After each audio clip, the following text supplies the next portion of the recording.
பேசவில்லை. ஆனால் நேற்று இரவு எனக்கு இதுவரை நீ செய்தது போதும், உன்னை நான் ஆக்கி வைத்து விட்டேன், இனி நீ என் வழியிலே நீ சிறந்து விளங்கு, நீ வெற்றி கண்டு செல் என்று எனக்கு நேற்றுதான் இரவு கிடைத்தது. அந்த இரவிலே எனக்கு ஒரு அனுமதி இறைவனால் கொடுக்கப்பட்டது. அதனுடைய முதல் நிகழ்ச்சியாக இங்கு நான் வருகிறேன் என்றால் இந்த ஆவடியினுடைய மையத்தை நான் சிறப்பாக பார்க்கின்றேன். இவரது ஒவ்வொரு செயல்களும் நான் யாரிடம் போய் சொல்லுவது? நான் பெற்ற நீதிமன்ற தீர்ப்புகள் இதுவரை எந்த ஒரு சுத்த சன்மார்க்கினாலும் வாசிக்கப்படவில்லை. எவ்வளவு வேதனை அடைந்திருப்பேன். நான் ஒவ்வொரு தடவையும் நீதிமன்றத்திலே சென்று வழக்குகள் தொடுத்து அதனால் பெறுகின்ற ஆணையை நான் யூடியூப்லேயோ அல்லது வெப்சைட்லேயோ நான் போடுவேன். எனக்கு எந்த ஒரு தொலைபேசியும் வந்ததில்லை.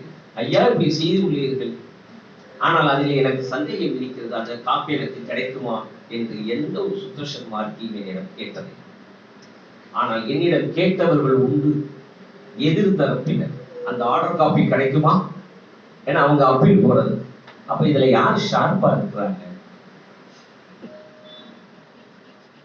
எல்லாரும் சொன்னாங்க, நீங்க நீதிமன்றத்துல பணி புரிஞ்சதுனால உங்களுக்கு இந்த ஐடியாக்கள் வந்தது. அதெல்லாம் ஒண்ணு இல்லை. அந்தந்த எத்தனையோ நீதிமன்றத்தில் இருக்கிறவங்க வடலாறு இயக்கத்தை சேர்ந்தவங்க இருக்கிறாங்க. என்னுடன் பணிபுரிந்தவர் சுத்தர்ஷன் மார்க்கத்திலே மிகவும் பயிற்சி எடுத்துக் கொண்டு இருப்பவர். உணவு பழக்கத்திலிருந்து பயிற்சி எடுத்துக்கொண்டு என்னை பார்த்து சொல்லுவார், நீங்க வழக்குகள் போடுவீர்கள், ஆனால் நீங்கள் தொப்பையும் மதுமாக இருக்கிறீர்கள் என்பார். நான் என்ன செய்வேன்னு சொல்லுவேன். ஆனால் அவர் இன்று என்னை பாராட்டும் அளவுக்கு நான் தான் இருக்கின்றேன். ஆனால் அவர் அங்கு சில விஷயங்களிலே சறுக்கி விட்டார். எதற்காக இதை சொல்கிறேன் என்றால், முதலில் எண்ணம் சுத்தமாக வேண்டும். எண்ணத்திலே கருத்திலே எது நெறி என்று ஏற்றுக்கொள்ள வேண்டும். அதன் பின்பு அதன்படி சிந்திக்க வேண்டும், விசார வேண்டும். முதலில் நம்மை தெளிவுபடுத்திக் கொள்ள வேண்டும். ஆனால் இதுதான் சுத்த சன்மார்க்கம். சைவ சமயத்தின் பால் இருக்கின்ற அன்பர்கள் சைவ சமயத்தின் கடவுளை வணங்க வேண்டும், அதன் ஆகமங்களை பின்பற்ற வேண்டும், உங்கள் வேண்டுகோளை வைக்க வேண்டும், ஆசாரங்கள் செய்ய வேண்டும், சிவனுடைய அருள் கிடைக்கும். வைணவத்திலே பெருமாளை நீங்கள் வணங்கியே ஆக வேண்டும், அவருக்குரிய ஆசாரங்களை செய்ய வேண்டும், உங்கள் வேண்டுகோளை வைக்க வேண்டும், காணிக்கை செலுத்த வேண்டும், அருள் கிடைக்கும். ஆனா சுத்த சன்மார்க்கத்திலே அப்படி எதுவுமே கிடையாது. நான் இங்கனமாக இருந்தேன், நீங்களும் என்னை போல் இருந்தீர்கள் என்றால் அருள் உண்டு, இல்லை என்றால் கிடையாது. இப்படி ஒரு மார்க்கத்தை எங்கேயாவது உண்டா? அப்படி வரும் பொழுது நான் சுற்றி கொண்டு வந்தேன்னு சொன்னேன் அல்லவா சத்தியஞான சபை. அப்போ நான் கேட்டதற்கு அவர் கோபப்பட்டு பேசுகிறார். அப்போது நான் வெளியே வந்தேன். இல்லை இல்லை, நான் தேடிய எனது எண்ணமெல்லாம் அந்த நெறியை பற்றி தெரிவதற்கு முன்னால் என்னிடம் இருந்தது எது நல்ல குணங்களாக இருந்ததாக நான் நினைத்துக் கொண்டிருந்தது எல்லாம் இந்த நெறியிலே இருக்கின்றது. இது என் வீடு, சத்தியஞான சபை என் வீடு, இது என் இடம், பார்வதிபுரம் என் இடம். அதை நான் நிலைநிறுத்த வேண்டும் நெறியின் அடிப்படையிலே என்பது ஒரு இயற்கை சம்மதம். இது ஒரு பெரிய சாதனை அல்ல. நாம் இருக்கின்ற ஒவ்வொரு வீடும் நமக்கு சொந்தமான வீட்டில தானே இருக்கின்றோம். விலை கொடுத்து வாங்கி வீட்டிலே இருக்கின்றோம். எங்கேயோ வெளியே சென்று வந்து விட்டோம். ஒரு மூணாவது நபர் உள்ளே வீட்டுக்குள்ளே இருக்கிறார். பார்த்துட்டு சும்மா இருப்பீங்களா? இல்ல கேட்கிறது. உங்களுடைய வீட்டினுள்ளே ஒரு மூணாவது நபர் உட்கார்ந்து இருந்தால் மட்டும் இல்ல, அவன் பாய கொடுத்து சொல்லிட்டு இருக்கிறான். சரி, இது என்னமோ 2 நாள் சண்டை வீட்டுல மனைவி கூட. சரி, வந்தவன் மனைவியுடைய சொந்தக்காரன் போல இருக்கு, படுத்திருக்கான்னு அவன் அங்க இருந்து வரல. இது முக்கியமா வீட்டுக்காரருடைய சொந்தக்காரன் ஒரு 2 நாள் ஆகி போச்சு. அப்புறம் 2 நாள்ல போகலாம் குறையுமே. சரி, யாரு உங்களுக்கு சொந்தம் இவரு? என்னடி என்னைய கேட்கிற உமா சொந்தம் இல்லையான்னு கேட்டா, திருப்பி அவன் வந்து நம்ம வீட்டுக்கு சம்பந்தப்பட்டவனே இல்லாம இருக்கான்னா, சரி சரி இருந்து போட்டோம்னு சொல்லுவோம். ஆக ஒவ்வொருத்தரும் நமது வீட்டிலே மூன்றாவது நபரோ அல்லது உரிமை கொள்பவர்கள் வரும் பொழுது அடுத்த விஷயம் என்ன செய்வோம்? அறிவுள்ளவன் நீதிமன்றத்தை நாடுவான், வலிமை உள்ளவன் போராடுவான். இதனை பிரச்சனையை ஆக்கி விடுவோமா இல்லையா? நான் உங்களிடம் வெளிப்படையாகவே கேட்கின்றேன். நான் சொல்கின்ற வருடம் 2003 to 2004. அப்பொழுதும் நீங்கள் வல்லார் இயக்கத்தில் இருப்பவர்களாக இருந்திருந்தால் ஏன் நீங்கள் அதை கேட்கவில்லை? தயவு செய்து அந்த குற்றத்தை நீங்கள் ஒத்துக்கொள்ள வேண்டாமா? உங்கள் வீடு போல் நீங்கள் சத்தியஞான சபையை ஏன் கருதவில்லை? 2 ஐயாக்கள் இருந்தார்கள். 2 பேர் தான் எனக்கு முன் வழக்குகள் போட்டிருந்தார்கள். உயர் நீதிமன்றம் வரை கீழ்கோர்ட்டுக்கு போயிருக்கிறாங்க, உயர் நீதிமன்றத்துக்கு வந்துட்டு இருக்கிறாங்க. அதன் பின்பு அதிலே ஒருவர் இறந்து விடுகிறார். இரண்டாவதாக அவர் துணை இருந்தவர் அதன் பின்பு அதை வழி நடத்தி செல்லவில்லை. ஸ்டே ஆர்டர்லாம் வாங்கியிருக்காங்க. அப்போ நான் சொல்லுவது ஒரு வழக்கல்ல, ஏதோ வடலூர் சம்பந்தமாக இந்த ஏபிஜே அவர்கள் தொடுத்த வழக்கு ஒரு வழக்கு என்று கருதாதீர்கள்.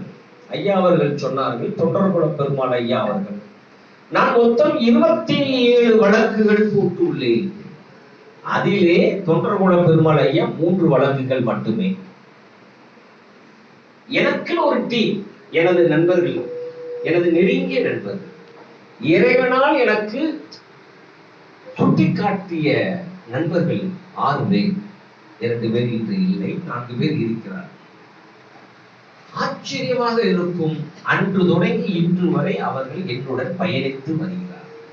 அப்படி என்றால் ஒரு 22 வருடங்களாக ஒரு நட்பு இருக்கிறது என்றால் என்னிடம் ஒரு தூய்மை இருக்க போய்தானே என்னை தொடருவார்கள். அதே போல அனைத்து செலவுகளையும் நானே ஏற்றேன்.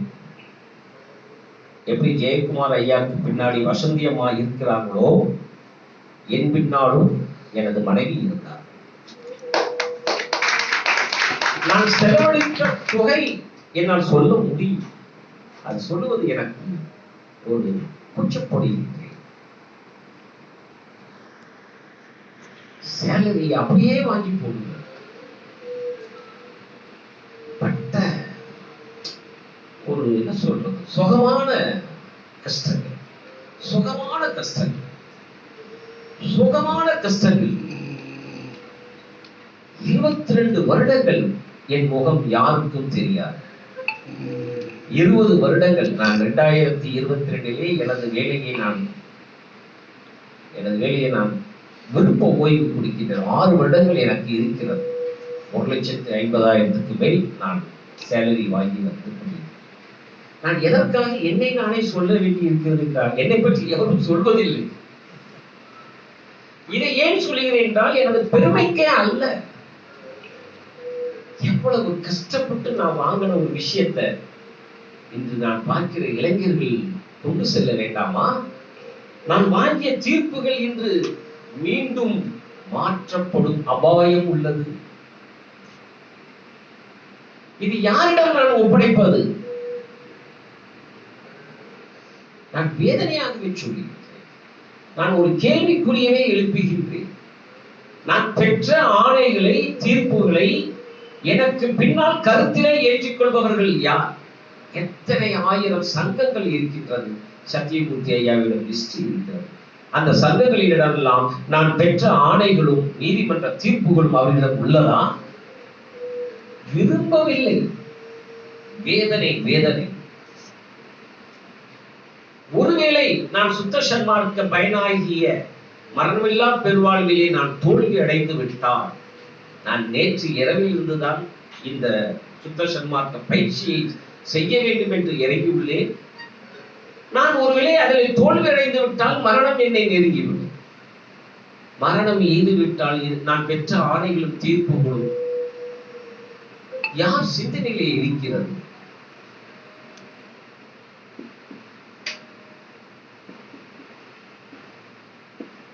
சரி,